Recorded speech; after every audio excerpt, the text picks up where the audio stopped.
House Homeland Security Committee, Pennsylvania Congressman Scott Perry goes on the record. Good evening, sir. Good evening, Greta. Congressman, we learned So it goes beyond incompetence.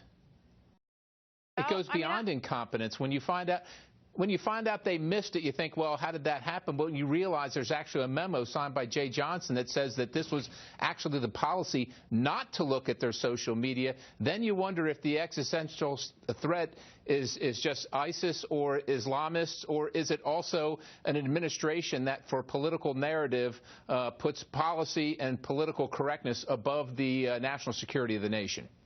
And for the life of me, Congressman, I do not understand why the State Department deceived us by saying that they stand behind the screening process. It's a rigorous process. It was a thorough screening process, extensive amount of background that's done.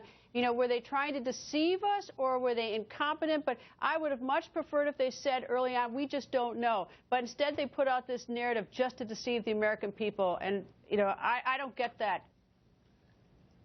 Again, I think it's just to fit a political narrative. I understand the president's out today selling the program, telling us that it's the most robust screening process and that we're vetting all these people. Understanding now the American people are finally hearing that, you know, that we don't check social media, that this is simply a question, a very simple questionnaire. The person that's getting the K-1 visa or the fiancé visa just has to state that she saw the other person or he saw the other person once in 2 years, and that they've communicated with one another, and then they can come here and be married.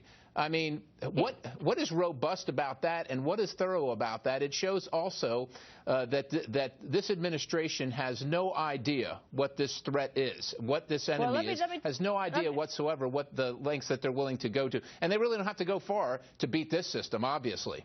All right, well, let me tell you something else that's going to, upset you, is that everyone knows ISIS uses social media as a recruiting tool. And if you don't know it, it was said November 16 by President Obama, November 3rd by Secretary Carter, November 17th, Secretary Kerry, December 8th, Secretary Johnson, November 18th, President of Homeland Security Advisor Lisa Monaco, July 23rd, FBI Director Comey, November 19th, State Department spokesperson John Kirby. So they all know, all those people, they all know that ISIS uses social media for recruitment, yet they're not searching it.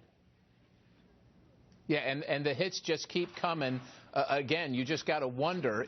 This seems to go beyond incompetence, and you wonder, how can this be? Why would this be that this political narrative is so strong that they would put the rights of people that aren't citizens, potential jihadists, in front of the rights and the protection that they've taken an oath to uphold and preserve of the American people? You wonder what's in that mindset that allows for this to happen to America.